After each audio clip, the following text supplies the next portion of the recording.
de repente llegamos acá con luchas, con dificultades, y en medio de eso hemos decidido estar acá igual.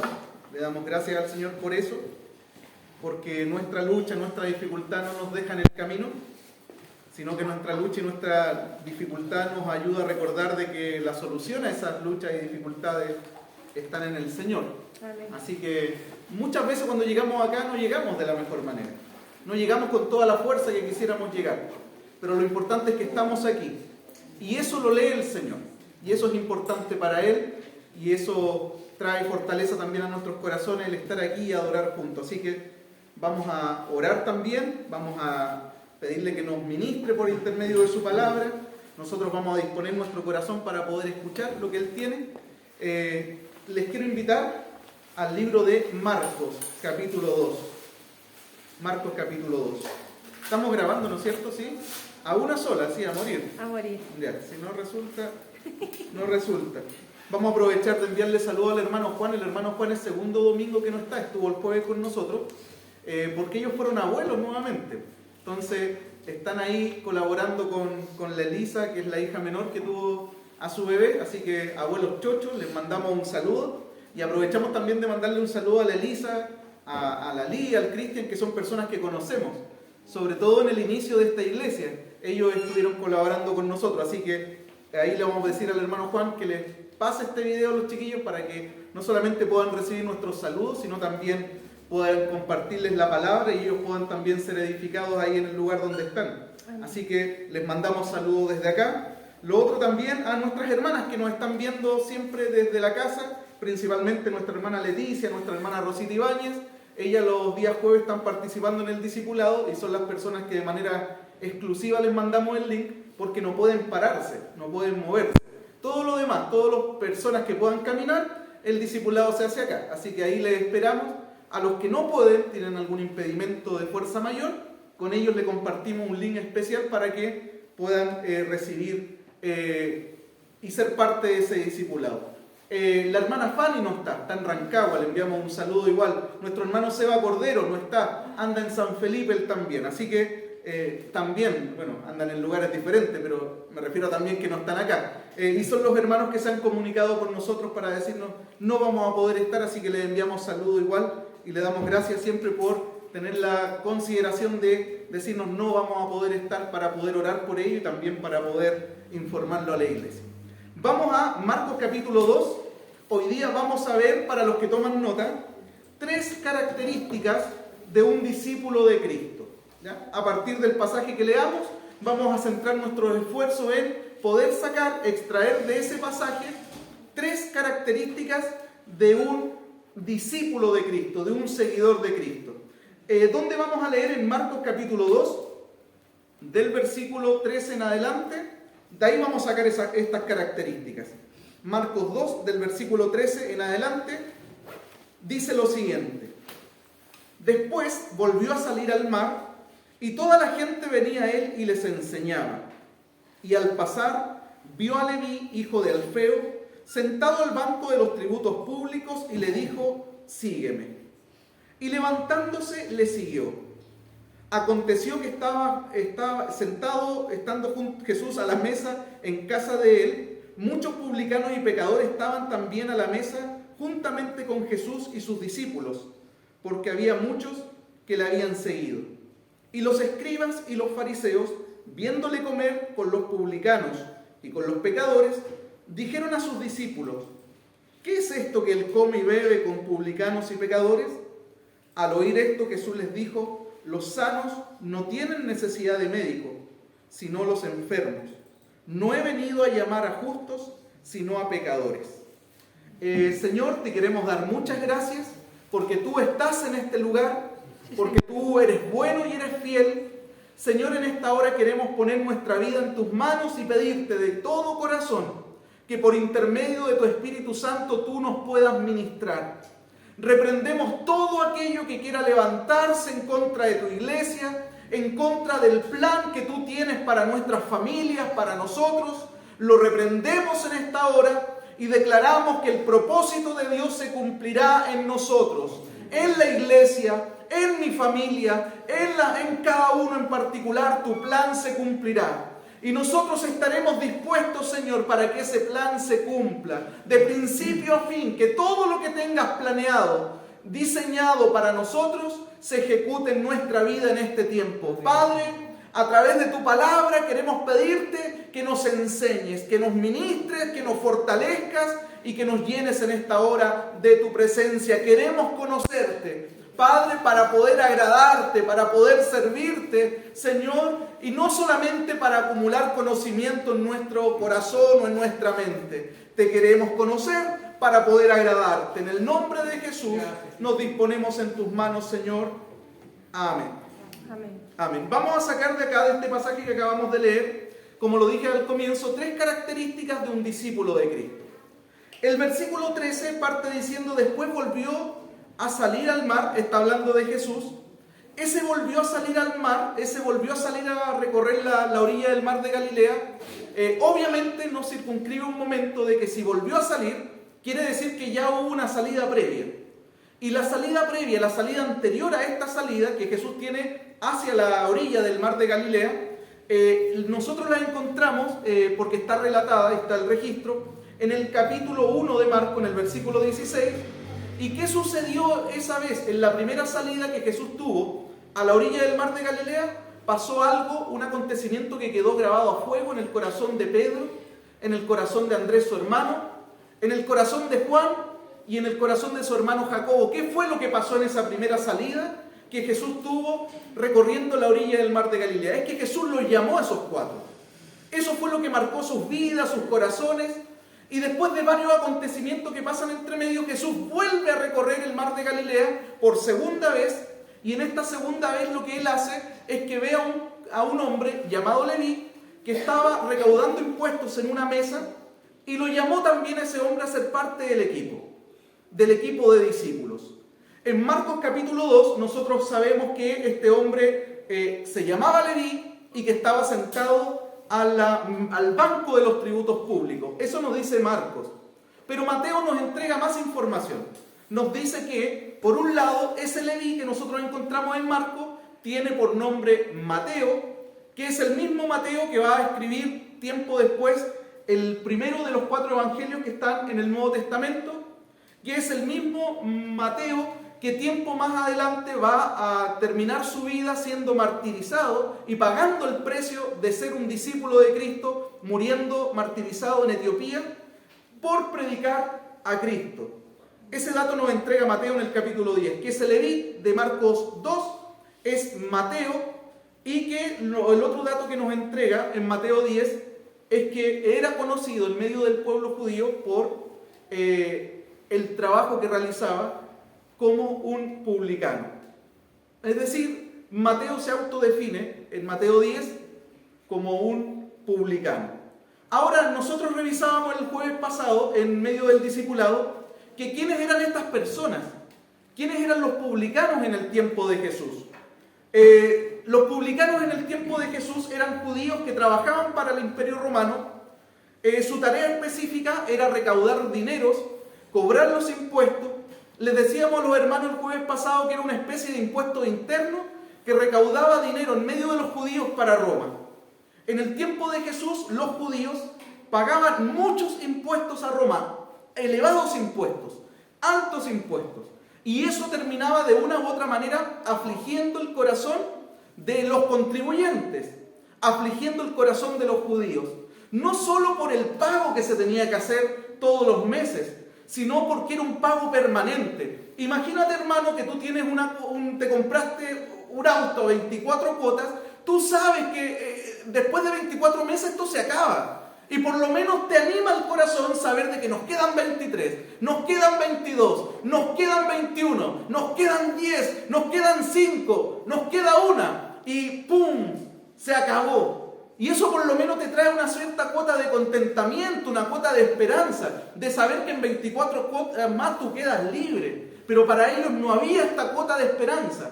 Ellos no tenían la más mínima esperanza de que alguien fuera capaz de poder destruir el imperio romano y liberarles de esta tremenda carga financiera, de esta tremenda carga de opresión que había sobre sus vidas. Por lo tanto, lo que afligía su corazón no era solamente llegar a fin de mes y pagar un alto impuesto, sino que lo que afligía profundamente su corazón es que no tenían la más mínima esperanza de que alguien pudiera liberarles de esta situación en la que están metidos. Ahora, ¿qué papel juegan los publicanos dentro de todo esto? Estos jugaban un papel importante, porque justamente los publicanos, estos judíos que trabajaban para el imperio, eran los encargados de llevar esa aflicción delante del pueblo, porque eran los encargados de recordarles de que tenían que traer el dinero, y en vez de usar su posición para poder en algún momento llevar una cuota de paz, una cuota de tranquilidad a sus hermanos, hacían todo lo contrario. Usaban su posición para sacar partido económico de todo lo que significaba ese oficio, a tal punto de poner más impuestos sobre los impuestos. De esa manera hacían que la aflicción fuera aún mayor. Eso explica, mis hermanos, que de una u otra manera los judíos consideraran a sus hermanos judíos que están trabajando como recaudadores de impuestos, que los consideraran unos traidores, que los consideraran traidores por estar trabajando para el opresor, porque los consideraran traicioneros y traidores por el hecho de oprimir a la nación de la cual ellos son parte. Y no solamente los consideraban como traidores, sino que también los consideraban abusadores. Insisto una vez más, porque al impuesto alto que debían pagar se les sumaban comisiones adicionales por atraso, peor que Cencosud, que tú te atrasas y te ponen impuesto, castigo, atraso sobre atraso. De la misma manera eran considerados abusadores, aparte de traidores, por sacar ventaja de esta situación de opresión. Y lo peor de todo, poniéndome en el zapato y poniéndonos en los zapatos de los publicanos, es que eran considerados religiosamente impuros. Debido a la interacción que tenían con tanta gente gentil, se les consideraba impuros. Y por esa razón, un publicano no podía participar de las ceremonias religiosas, no podía participar de las fiestas del templo como cualquier otro israelita lo podía hacer, no podía participar o entrar a alguna sinagoga y participar de la reunión. Eran muy mal vistos, muy mal considerados, no solamente como traidores, abusadores e impuros, sino que también uno de los documentos que los judíos, especialmente los fariseos, tenían en alta estima, como es la Misná, que contenía las interpretaciones que los escribas habían hecho por generaciones acerca de la ley, ponía a estos publicanos en la misma categoría de un homicida o de un ladrón. Era tal el desprecio que tenían con respecto a estas personas que no los dejaban participar de las fiestas religiosas. Y en algún momento también algunos historiadores cuentan que el desprecio era tal hacia los publicanos que si en algún momento tú le llegabas a mentir a alguno de ellos, esa mentira no te era considerada como pecado. Ese era el nivel de desprecio, ese era el nivel de anticuerpo que generaba un publicano en medio de la misma gente de su nación.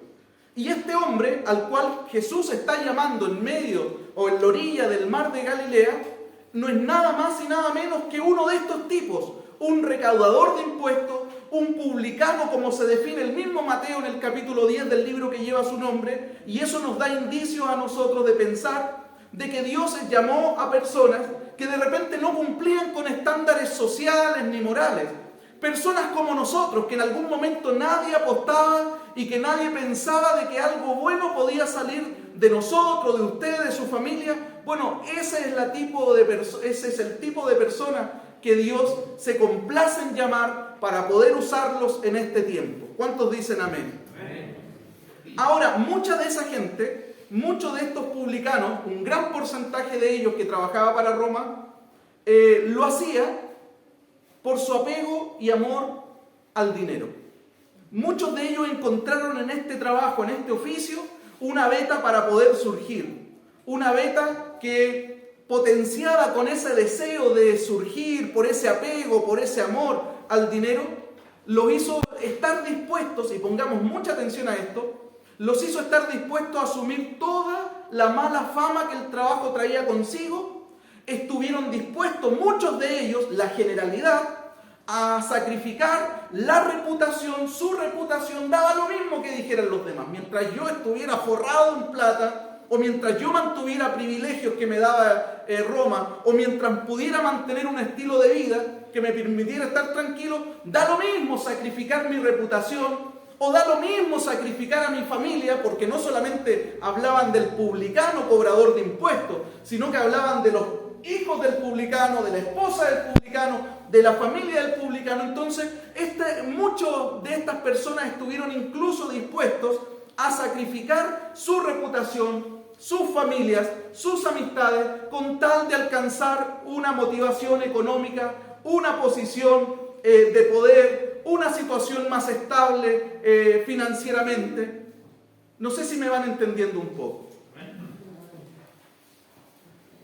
Lo peor para un publicano, porque ellos son judíos que decidieron trabajar para Roma, no tenemos claridad si voluntariamente o obligados.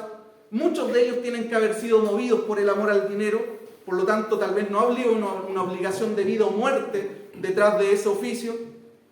Lo peor de todo es que les quedaban excluidos de la vida religiosa de Israel. El hecho de ser publicanos, traidores, abusadores e impuros, les dejaba excluidos de la vida religiosa de Israel. Quiero destacar esto nuevamente: no podían entrar al templo en Jerusalén, no podían participar de las festividades, no podían entrar a las sinagogas. Por lo tanto, bajo la mentalidad de la época, estaban totalmente excluidos del contacto con Dios. En otras palabras, eran personas que estaban fuera del pacto, eran personas que estaban fuera de las promesas de Dios. Esas promesas del libro no son para este tipo de personas. Excluido de toda promesa de Dios, entre comillas, personas que están excomulgadas de la fe judía, quedaban fuera. Y Leví, Mateo, era uno de estos, judíos bajo la mentalidad de la época, excluidos de todo contacto de Dios. Y ahí es donde causa un quiebre, que el mismo Dios haya ido donde él y le haya dicho: sígueme. Ahora la pregunta que yo quiero detenerme un poco para que podamos reflexionar en esta tarde ya: ¿qué estamos dispuestos nosotros a sacrificar con tal de satisfacer nuestros deseos? Mateo, Leví estuvo dispuesto a sacrificar su reputación, su familia, sus amistades, con tal de seguir y perseguir su sueño, tal vez económico, de fama, de poder, de reconocimiento. Hay mucha gente dentro de las iglesias y fuera de ellas que están dispuestos a sacrificar todo con tal de satisfacer sus deseos, su carne. Hay gente que está dispuesta a sacrificar a sus hijos. Hay gente que está dispuesta a sacrificar sus familias. Hay gente que está dispuesta a sacrificar sus esposos, sus esposas. Está dispuesta a sacrificar su llamado, los dones que Dios ha puesto en su vida, los talentos que Dios ha puesto en su vida, con tal de perseguir sus sueños y sus deseos. Están dispuestos a sacrificarlo todo. Hermano, en este mundo no hay nada que valga más la pena que estar con el Señor. No hay nada que valga más la pena que estar con el Señor. Un par de chauchas más, un par de chauchas menos, un par de piezas más, un par de piezas menos, un auto de un año más, un auto de un año menos. Hermano, da lo mismo. Lo más importante en nuestra vida es estar con el Señor. En Él debemos invertir toda nuestra vida, en Él debemos invertir todo nuestro tiempo. El apóstol Pablo en Gálatas 2:20 decía: con Cristo estoy juntamente crucificado, ya no vivo yo, Cristo vive en mí. Y lo que ahora vivo en la carne, lo vivo en la fe del Hijo de Dios, el cual me amó y se entregó a sí mismo por mí. Amén. No hay nada más glorioso, no hay ningún sueño más noble que poder seguirlo a Él, vivir para Él, entregarnos para Él y ser capaces de sacrificar cosas, pero no para alcanzar nuestros deseos y nuestros fines, sino sacrificar cosas con tal de agradarlo a Él. Jesús se fijó de toda la gente que estaba en la orilla del mar de Galilea. Lo mismo que pasó en el capítulo 1, versículo 16, lo mismo pasó acá. Un montón de gente con mejor reputación, con una vida un poquito más ordenada, un poquito más inclinado a cumplir, a obedecer la ley. Gente con mejores condiciones. De todo eso, pero Jesús se fijó en el rechazado. Jesús puso sus ojos en el individuo sin escrúpulos. Jesús puso su vista en el odiado publicano y lo llamó para que dejara todo y le sirviera a él. El versículo 14 dice: al pasar vio a Leví, hijo de Alfeo, sentado en el banco de los tributos públicos, y le dijo: sígueme, sígueme. Ese sígueme, hermanos míos, es un verbo que está en imperativo y está en un tiempo verbal que se llama presente continuo. Desenredemos esa cuestión. Significa que Jesús no invitó a Mateo a tomar un café. No invitó a Mateo a una conversación, a comerse una dona, un muffin, un cafecito y listo, después nos vemos. Jesús no invitó, ese sígueme no tiene que ver con eso, con una invitación a tomarnos un café, a tener una buena conversación y después cada uno para su casa. Ese sígueme es un sígueme para toda la vida. Es un sígueme desde ahí en adelante hasta que la muerte lo alcance en la tierra para poder seguir disfrutando de ese sígueme después en la eternidad con Él. No es un sígueme temporal, no es un sígueme circunstancial ni pasajero. Ese sígueme es un sígueme que era para toda la vida. Es el mismo sígueme que nosotros lo encontramos en el capítulo 1, 16, cuando Jesús le dice a Pedro y a Andrés: sígame. Es el mismo sígueme que encontramos en el 1.20 cuando le dice a Juan y a Jacobo: sígueme. Es el mismo sígueme que encontramos en el capítulo 2 diciéndole a Leví: sígueme. Y es el mismo sígueme que Dios le dio a tu vida y a la mía. No es un sígueme distinto. El mismo sígueme de ellos es el mismo sígueme que Jesús le dice a todos los que quieren ser sus discípulos. Es un sígueme no a tomarte un café conmigo, no a tener una charla temporal conmigo. Es un sígueme a estar toda la vida junto a mí. Esa es la invitación que el Señor nos hizo a nosotros. Un sígueme permanente, un sígueme continuo. No un sígueme circunstancial, no un sígueme pasajero. Cuando Jesús le dice a Leví, a Mateo ahí en el capítulo 2, sígueme, dice: y levantándose, le siguió. Eso dice, ¿no? Sí. Levantándose, le siguió. Eso dice Marcos. ¿Qué dice Mateo 9:9? Relatando el mismo episodio, dice: y se levantó y le siguió. ¿Qué dice Lucas relatando el mismo episodio? Dice: y dejándolo todo, se levantó y le siguió. Es decir, Lucas, al igual que el relato con la suegra de Pedro, cuando los otros evangelios dicen que la suegra tenía fiebre, Lucas certifica como médico que dice mucha fiebre. Es decir, Lucas aporta un antecedente más. Que la fiebre de esa mujer no era una fiebre baja, era mucha fiebre, y certifica y le pone un dato adicional que nos ayuda a comprender. Luego, cuando estamos en el relato del leproso, los otros evangelios dicen que el leproso tenía lepra. Pero Lucas vuelve a entregarnos un detalle que dice que tenía mucha lepra, poniéndole un grado como médico de la cantidad de lepra que tenía este hombre. Mucha lepra. Y lo mismo hace nuevamente Lucas acá en este pasaje, cuando nos dice, y le pone el dejándolo todo, se levantó y le siguió. Es decir, dice lo mismo que los otros dos evangelios, que Mateo y que Marcos, pero le agrega él: y dejándolo todo. Y dejándolo todo. Esa es una característica de un discípulo de Cristo. Es una persona que tiene un encuentro con el Señor y es capaz de escuchar su voz y dejarlo todo.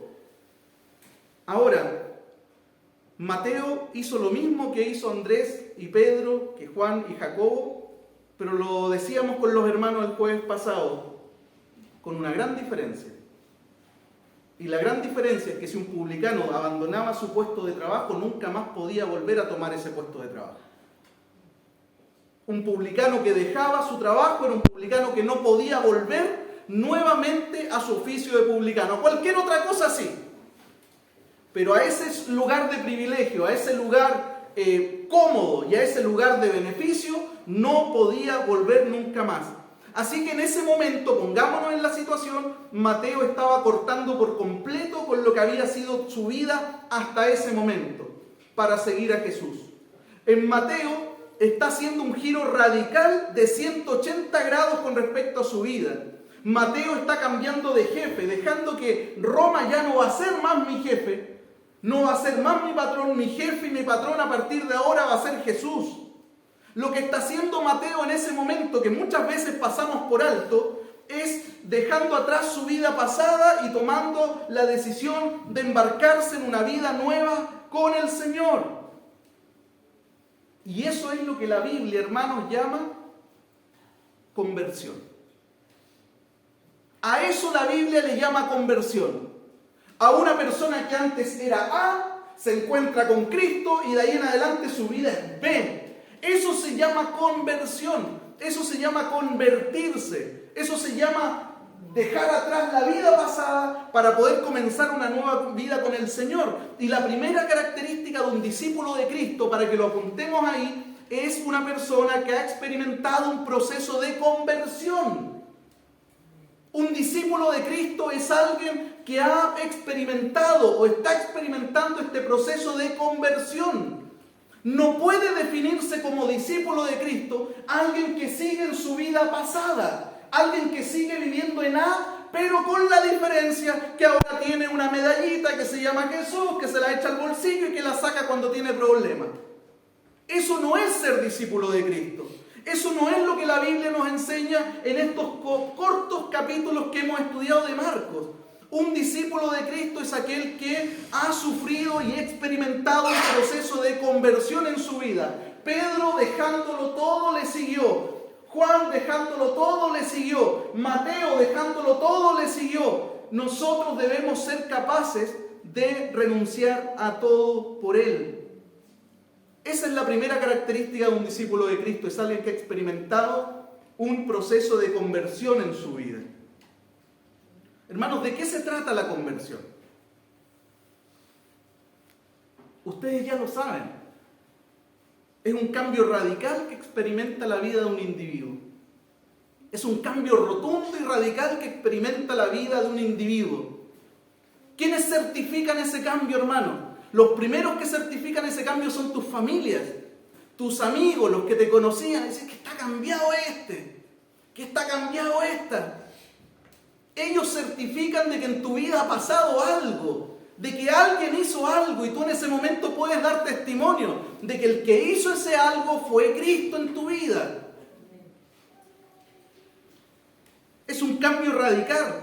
La conversión es una transformación total que involucra un cambio de mente, la forma de pensar, de entender la vida, de entender las situaciones, de leer las cosas que otros leen como tragedia, tú los lees como oportunidades, tú lo ves como la posibilidad donde Dios te está fortaleciendo, un cambio de mentalidad, un cambio de vida, un cambio de escala de valores, un cambio de prioridades. Eso es conversión, porque involucra un cambio de corazón. Es como que es otra persona, con el mismo nombre y con el mismo root, pero otra persona, me lo cambiaron. No se lo cambiaron, Cristo transformó su vida. No le lavaron el cerebro. Dios no lava el cerebro, Dios transforma vidas. Eso involucra la conversión y ese cambio de corazón que viene como resultado de haber tenido un encuentro con Cristo y de haber reaccionado a ese sígueme, a ese llamado en arrepentimiento y fe. Haber reaccionado a ese llamado en arrepentimiento y fe. Viene ese proceso. Cuando Mateo se encontró con Jesús, él entendió, hermanos, y esto lo compartíamos el jueves y por eso es importante compartirlo con todos los hermanos. Cuando Mateo se encontró con Jesús, él entendió que Jesús era 1000 veces mejor que todo lo que él tenía, que todo lo que él había conseguido, que todo lo que él había logrado en su vida. Y estamos viendo, y el que está analizando esa situación es un hombre que le gustan los números. No está analizando la situación cualquier persona. Por lo tanto, cuando se encuentra con Jesús y se da cuenta que Él es 1000 veces mejor que todo lo que tiene, 1000 veces mejor y más glorioso que todo lo que ha acumulado, y 1000 veces mejor que todo lo que pudiera llegar a tener o acumular, Él se da cuenta de que entre los dos lugares, este es el lugar donde yo me voy a quedar. Y ahí es donde pone su mirada y su corazón. Por primera vez Mateo había encontrado algo que era superior a todo lo que tenía, superior a todo lo que había alcanzado. Antes, hasta ese momento, él tenía su corazón puesto en otras cosas. Habían otras cosas que estaban gobernando su corazón. Su reputación, su familia, todo eso estaba por encima de Dios, pero hoy día encuentra a Jesús y su corazón es revolucionado, su corazón es trastornado. Y parte de esta experiencia de vida que él vive cuando se encuentra con Él, que es más grande que todo lo que tiene, que todo lo que pueda llegar a acumular en su vida, parte de esa experiencia la deja plasmada en el libro que él escribió, en el libro de Mateo, en el capítulo 13, con dos parábolas.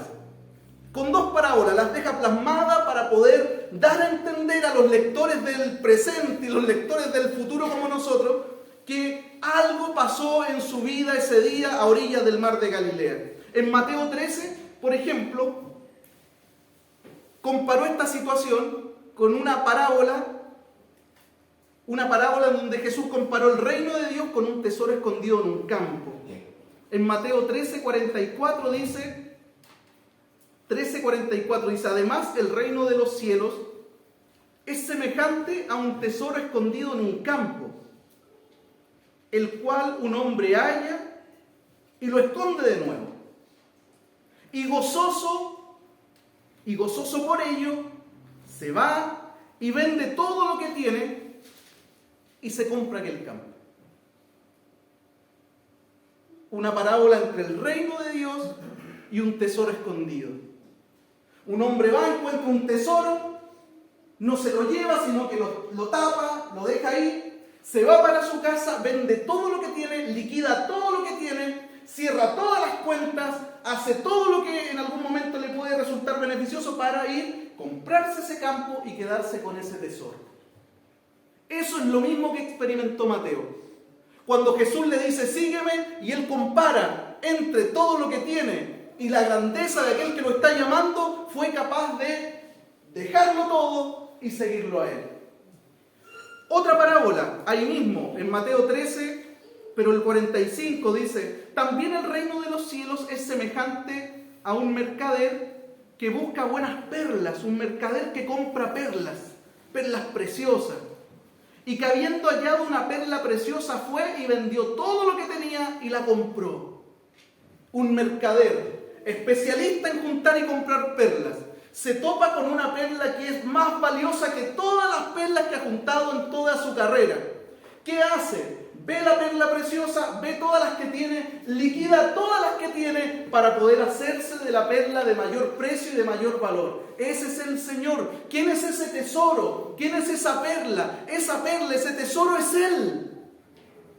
Es Él. Sí, Señor. No hay nada que nosotros podamos tener o conseguir en el futuro o hayamos conseguido en el pasado que sea más glorioso y que sea más grande que este tesoro que es Cristo. Mateo estuvo dispuesto a venderlo todo para quedarse con ese tesoro. Dejar atrás su pasado, su comodidad, sus privilegios, sus riquezas, su trabajo. Cortar el cordón umbilical con los beneficios que le traía trabajar para el imperio, con tal de quedarse y hacerse de ese tesoro y de esa perla preciosa que es el Señor. La perspectiva que Mateo tenía de la vida, hermanos, fue trastornada, fue revolucionada, fue sacudida en un instante a orilla del mar de Galilea por ese hombre llamado Jesús que le dijo, sígueme. Y todo, hermano, todo lo que tenía valor para Mateo y que antes de ese llamado era prioridad, hoy día ya no lo es. No lo es. Todo lo que tuvo valor, todo lo que fue motivo de levantarse temprano, todo lo que fue motivo de esfuerzo y trabajo ya no tenía valor, porque encontró el tesoro más grande que sí tiene valor. Todo lo demás perdió, todo brillo, toda gracia, perdió todo encanto. Y en otras palabras, la gloria de Cristo lo cautivó, lo atrapó.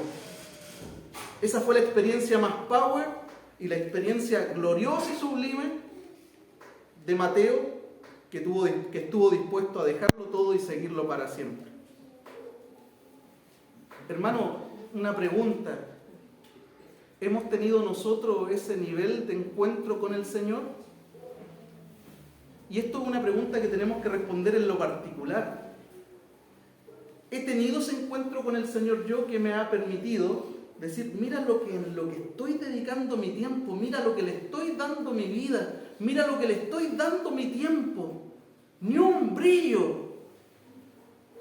Siendo que mi vida, mi tiempo, mis energías se las tengo que dar a Él. ¿Hemos tenido este nivel de encuentro? Si no lo hemos tenido, es tiempo que lo tengamos. Porque cuando Cristo, impacta a una persona, revoluciona su vida, sacude su escala de prioridades, sacude todo y te hace ver que todo lo que nosotros luchamos tanto y le damos tanto, ni un brillo. No era lo más valioso de nuestra vida y de nuestro pasar por aquí en la tierra. En las Escrituras, hermanos, no existen dos tipos de discípulos. No existen, por un lado, los discípulos que dejándolo todo le siguieron, como Pedro, Juan, Mateo, y por otro lado los discípulos que lo siguen, pero conservando la mitad del corazón en el mundo y la otra mitad acá. No existen esos dos tipos de discípulos. En la Biblia existen los discípulos que dejándolo todo le siguieron. Y los demás se creen discípulos. Esos son los discípulos que existen en la Biblia. Mira, vamos a Lucas, por favor, Lucas 13, 25 en adelante. Lucas 13, 25 dice lo siguiente. Grandes multitudes iban con él y volviéndose les dijo, si alguno viene a mí y no aborrece a su padre y madre y mujer e hijos y hermanos y hermanas y aún su propia vida, no puede ser mi discípulo. Y el que no lleva su cruz y viene en pos de mí, no puede ser mi discípulo.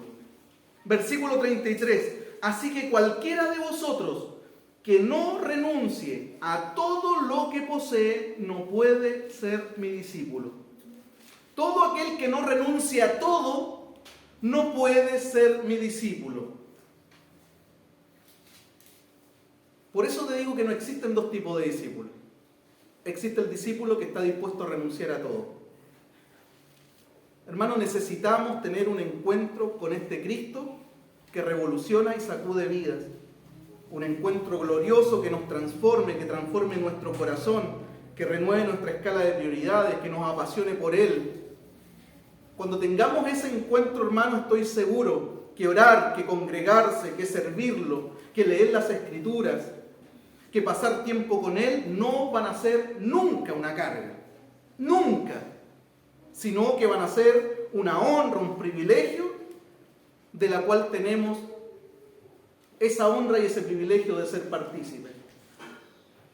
Alguien que ha tenido un encuentro con el Señor y que se le ha revelado este pasaje, como se le reveló a los discípulos, de que este seguirlo no era por un momento, son personas que miran el cristianismo, que miran la oración, el congregarse, el servir, las Escrituras, y el pasar tiempo con Él de una manera muy diferente a como lo mira otra persona que no ha tenido un encuentro firme con Él. Para Él es una lata, para Él es un cacho, para Él es una carga.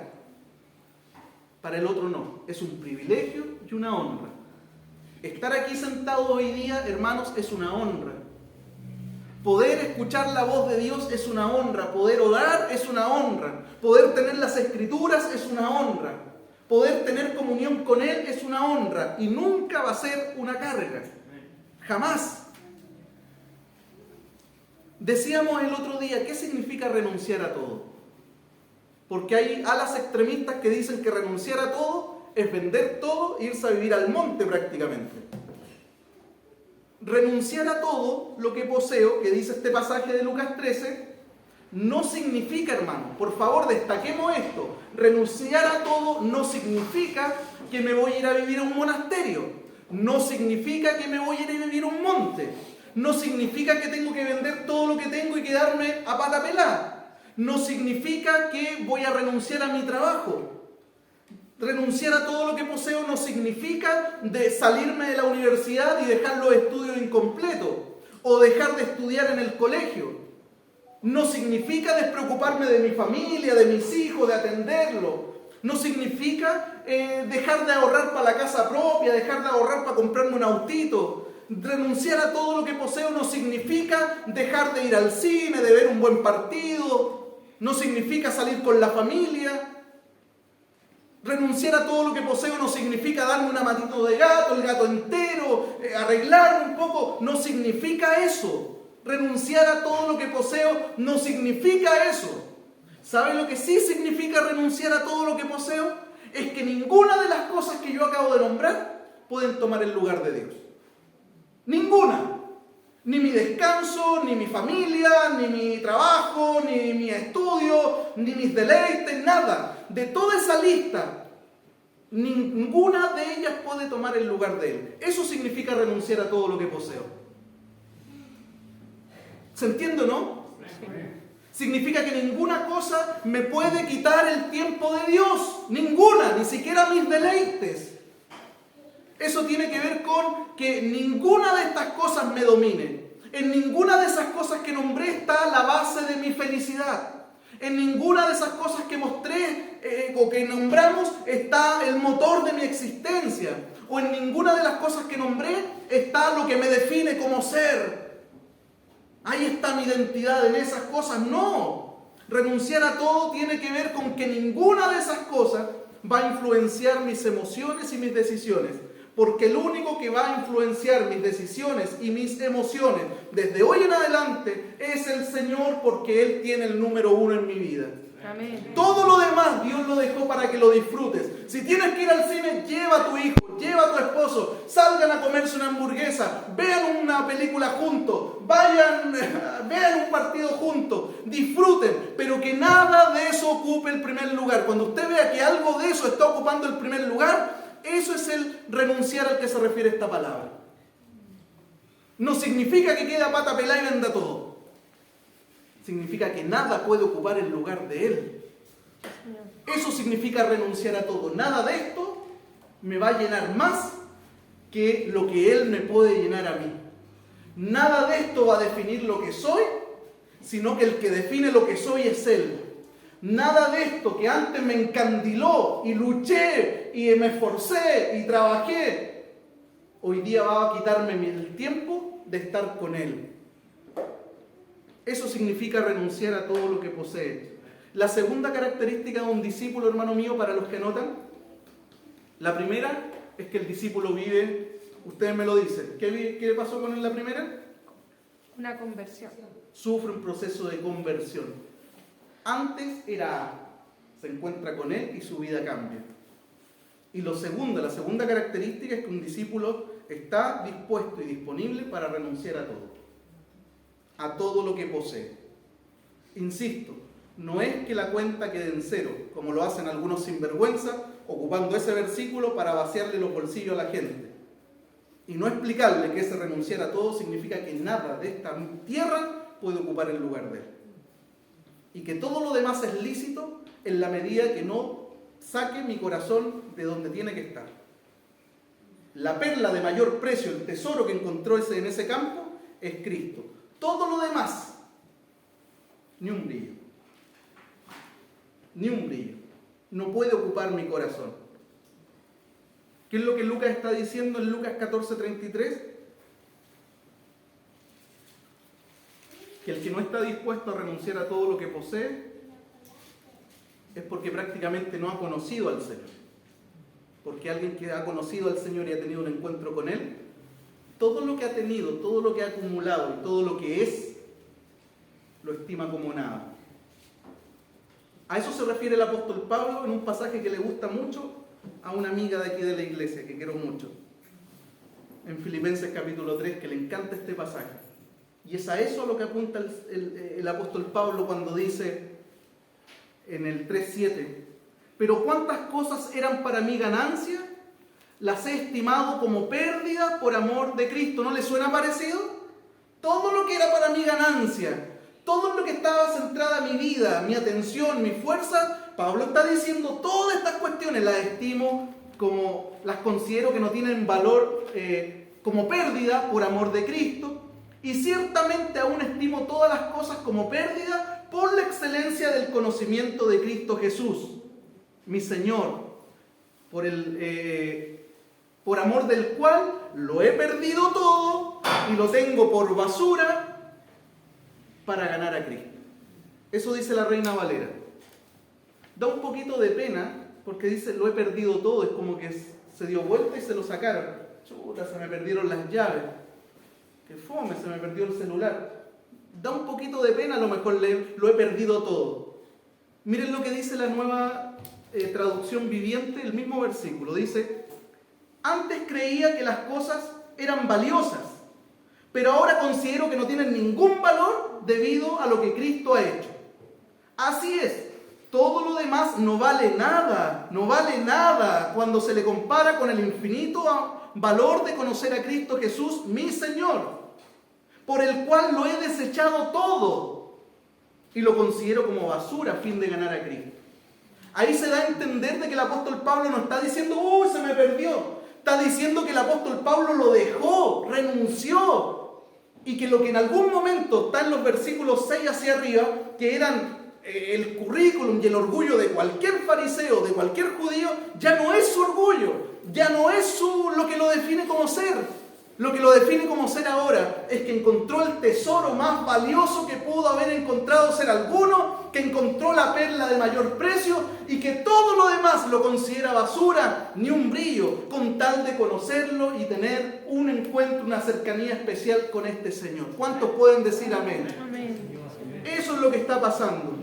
Si no podemos identificarnos, hermanos míos, con las palabras de Pablo en Filipenses 3, si no podemos identificarnos con la experiencia de Mateo en Mateo 2, y no podemos identificarlo con la declaración de Lucas 14, es porque tal vez nunca hayamos tenido un encuentro con el Señor. Y eso es serio. Y eso es muy serio. Y ese encuentro debemos procurar tenerlo ahora ya. Después de que Jesús llama a Mateo, le dice, sígueme, y él, tomando las palabras de Lucas, que dice, dejándolo todo, se levantó y le siguió, Mateo quiso honrar a Jesús con un banquete en su casa. Eso está en el versículo 15. Así que, estando Jesús en la mesa, en la casa de él, de Mateo, muchos publicanos y pecadores estaban también a la mesa juntamente con Jesús y sus discípulos, porque habían muchos que le habían seguido. Mateo quiso honrar a Jesús con un banquete y al mismo tiempo hacer una cosa que define la tercera característica de un discípulo de Cristo. Invitó a sus amigos para que conozcan al Maestro. Invitó a todos sus colegas que compartían el mismo oficio de él, judíos que decidieron trabajar para Roma, es decir, publicanos, y los invitó a su casa para esa comida. Invitó también a otros que la Biblia describe como pecadores y los trajo para que pudieran conocer a la persona que había transformado y revolucionado su vida. Esa es la tercera característica de un discípulo de Cristo. Son personas que una vez que han tenido un encuentro con Él, procuran por todos los medios, anhelan por todos los medios, desean con todo su corazón que sus amigos, sus familias, sus compas, sus yuntas, sus íntimos también puedan conocer al Señor. ¿Se entiende? Sí. La tercera característica de un discípulo de Cristo es que procura que toda su familia, que todos sus amigos, que todos sus conocidos también puedan conocer a aquel que ha transformado y revolucionado mi vida. Que también puedan conocer a la perla de gran precio y también puedan conocer este tesoro maravilloso y sublime que al compararlo con las cosas que hemos hecho brilla más que todos juntos. Procuran hacerlo. Mateo quería compartir este tesoro con ese tipo de gente, con sus amigos. Y no solo estuvo dispuesto a dejarlo todo, sino también a permitir que su vida si fuera sacudida en 180 grados, sino también compartir con otros de lo que había recibido. El grupo que estaba en esa casa era un grupo selecto. Por un lado, publicanos, traidores, gente repudiada, pero también habían pecadores, y el término pecador que se utiliza aquí en Marcos capítulo 2 es el término que se utiliza para referirse a la gente que tenía una moral cuestionable. El término pecadores que se usa ahí, que son los que están dentro de esa casa, es el que se utiliza para referirse a gente que tiene una moral cuestionable. Su moral no es muy derechita, es bien cuestionable su forma de pensar, su forma de ver la vida. Gente con moral cuestionable. O se usaba también ese concepto para señalar a aquellos que no seguían al pie de la letra las interpretaciones que los fariseos y publicanos daban acerca de la ley de Moisés. Es decir, en esa casa había gente publicana, pero también había gente con moral bien reprobable y desobedientes que no estaban ni ahí con la ley de Moisés, de seguirla, ni menos hacerle caso a las interpretaciones que los escribas y fariseos habían hecho a la ley de Moisés y que había quedado documentada en la Mishnah, que es el documento paralelo a la ley de Moisés que sacan los judíos. Ese es el tipo de gente que está dentro de la casa ese día. Hermanos míos, ¿cuáles son las 3 características de un discípulo de Cristo? Por un lado, una persona que ha tenido un proceso de conversión, una nueva vida que están viviendo hoy. La vieja vida quedó atrás. La segunda característica es que son personas que están dispuestas a dejarlo todo y ponerlo a Él como centro. Que Él gobierne todo lo demás. Y tercero, personas que aman que otros también lo conozcan a Él. Después de estar en esa casa llena de gente, con estos fariseos, por estos publicanos y pecadores, porque los fariseos estaban afuera, estos que están opinando de lo que está pasando adentro no están dentro de la casa. Porque un fariseo jamás iba a meter a la casa a un publicano, jamás iba a pisar la casa a un publicano, porque eso significaba contaminarme yo. Por lo tanto, son los que están afuera mirando lo que está pasando adentro. Y ellos de afuera miran y dicen, está lleno de publicanos, y lleno de gente de vida cuestionable, y lleno de gente desobediente que no está ni ahí con obedecer lo que nosotros sí obedecemos, las interpretaciones de la ley y la ley de Moisés. Jesús, conociendo lo que están diciendo, les responde con una respuesta irónica, diciéndole que los sanos no tienen necesidad de médicos. Pero tanto el versículo 16, que es lo que los escribas y fariseos dijeron, como el 17, la respuesta irónica que Jesús les da al oír lo que ellos estaban diciendo allá afuera, eso lo vamos a dejar para el discipulado del jueves. ¿Ya? Vamos a cerrar esta parte hasta aquí. Hermanos, póngase de pie, por favor.